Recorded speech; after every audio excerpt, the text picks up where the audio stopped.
on many levels we can see how the labeling process, right, how the labeling thought process can actually bring so much pain, so much suffering. Because a lot of the experience of our regular life, a lot of the experiences of what we call shame is really coming from the basis of coming from the basis of so much labels based on certain value, based on certain value that we cling on to,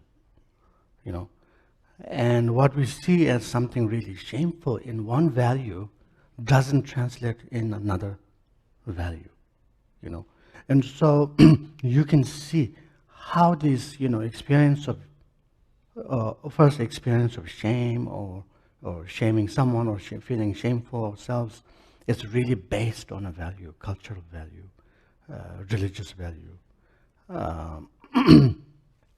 And these values are developed on the basis of conceptual, labeling. And so, therefore, I think many times we get really hung up on our fear.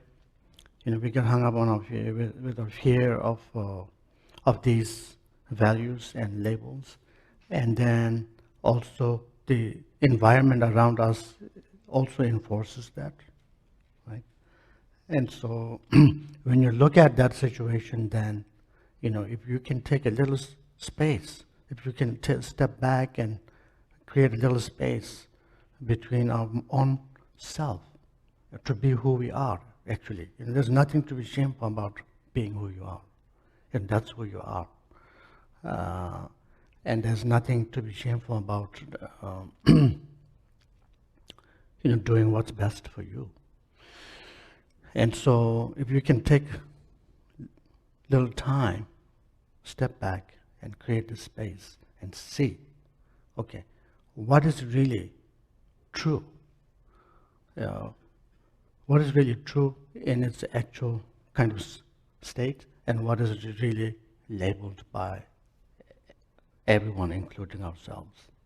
And then if we can work with the labeling mind, then I think maybe the weight of this shame, so to speak, will feel a little bit lighter, I hope. I've experienced that almost in my life, to see how it's really cultural and, religious values put together, became the causes for developing such, painful emotions like shame.